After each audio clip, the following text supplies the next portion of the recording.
Today in cloud gaming news, we actually have quite a few things to cover as Cyberpunk patch 1.2 has finally hit all the platforms and services, and it's pretty crazy of a patch, but unfortunately they are scrapping the multiplayer, and I'll give you guys some details. Also, yesterday's Stadia news was so much I couldn't fit it into one video, so we have the sales on the Stadia store, a new game that releases next month, and a new game that just got rated that has a crap ton of positive reviews. Luna also gets 3 brand new games, and one of them is pretty damn good.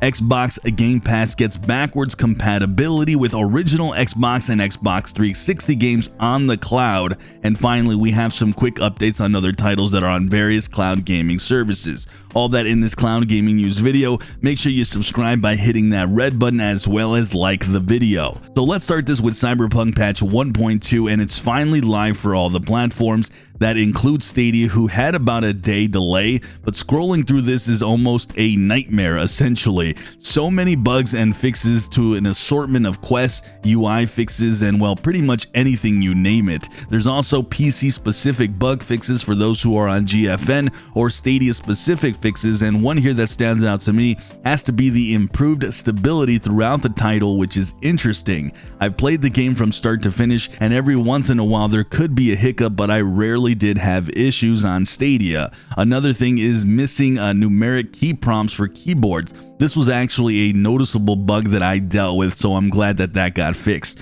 Overall, good to see these bug fixes, and I'm wondering how many we're going to be going back into Night City with this update, as a lot of people have left the game, but maybe they were waiting for these updates. With that though, it does look like CD Projekt Red for now is going to scrap the multiplayer portion that they were thinking about and that they were going to focus on, and it looks like instead they're going to build an online technology that can be integrated into future games. This comes on the heels of some internal restructuring within CD Projekt Red. Essentially, they are saying they're going to reconsider this whole thing, potentially add online elements into the game where it makes sense. And I have some quotes here that say, "We don't want to go overboard or lose our single player DNA. We want to make thoughtful steps to build robust online capabilities." So I'm guessing what this means overall is that they're going to focus on making sure they can clean up the single player portion of their games, try not to take on too much, and make that the singular focus, and then add online when they can. This is definitely disappointing, but not shocking to say the least, and we'll have to continue to monitor what decisions they do going forward, especially on future plans with Cyberpunk itself. And really, at the end of the day, I think they're trying to salvage their reputation here going forward, which in my opinion is the smart move.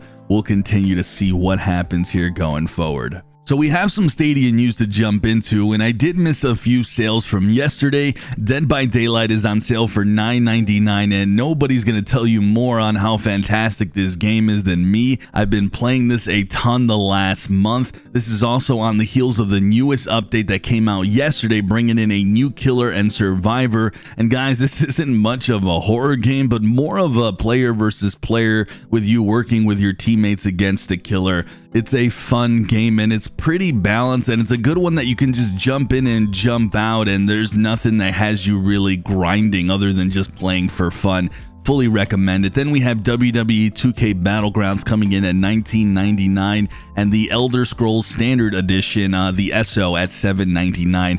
Recommend both of those as well, especially at those dirt cheap prices. The last thing I wanted to say on sales is Disco Elysium is actually $31.99 today compared to the full price it was yesterday. Looks like a change of heart has happened, and if you happen to already purchase this, you can actually refund and repurchase again with the discount to save yourself some money. But if you actually went over the 2 hours, talk to a customer service rep. They seem to be pretty good, and they usually will honor the deal. So glad to see that the price is now in line with the Steam sale price that's currently happening. With that, we have a release date for a game that I played last year on my other channel in Legend of Keepers. This comes out on April 29th. This is a fantastic little game. I'm excited to play it again on Stadia because when I had jumped into it, it was actually on early access access, so I'm looking forward to dungeon diving and running in there again, and it's a really good game, and I'm really glad it's coming to Stadia. Then we have another game in Bloodstained Ritual. This one got rated with Peggy.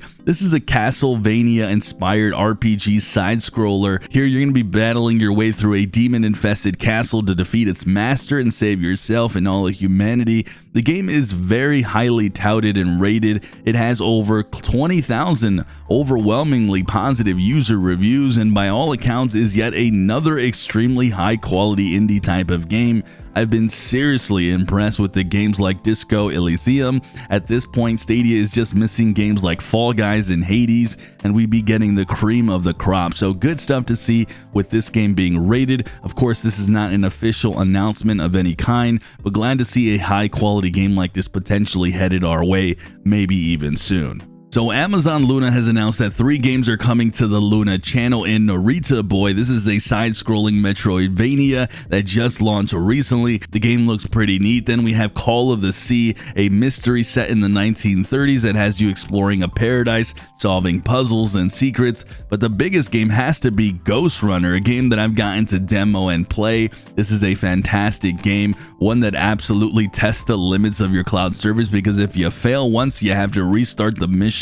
It's a very fast-paced, adrenaline-filled game, one that I highly recommend checking out if you're playing on Luna. All in all, not too bad. I've been crying for Luna to get more games. They finally answered here by getting some new ones in Narita Boy and a fairly big one in Ghost Runner, because a ton of people have played that one and have enjoyed it quite a bit. So good stuff all around for Luna. I am hoping to see some bigger games than this, maybe even some new releases, but I'm glad to see that they are pushing forward. Alright, and lastly in this video, Xbox at the forefront of their news has xCloud getting 16 games today only. They're going backwards compatible and bringing old school original Xbox and Xbox 360 games, and this is pretty freaking awesome. These games are available now, and looking at this list, quite a few of them stand out to say the least. Some even have touch control support, which is awesome, but of course for me, Fallout New Vegas. I'm a massive Fallout fan. Fallout New Vegas is my favorite, and I've probably put in hundreds of hours into that one. Then we have Fable 2, the Gears of War franchise with 2, 3, and Judgment, Banjo-Kazooie, and the Perfect Dark series, and lastly, Elder Scrolls Morrowind and Oblivion make it onto this list. Extremely impressive to be able to play these old school games in the cloud. It's amazing to me how they just keep dropping support for games on a weekly basis onto xCloud and Xbox Game Pass like it's nothing. The hits just keep on coming. The value keeps on raising for Xbox Game Pass.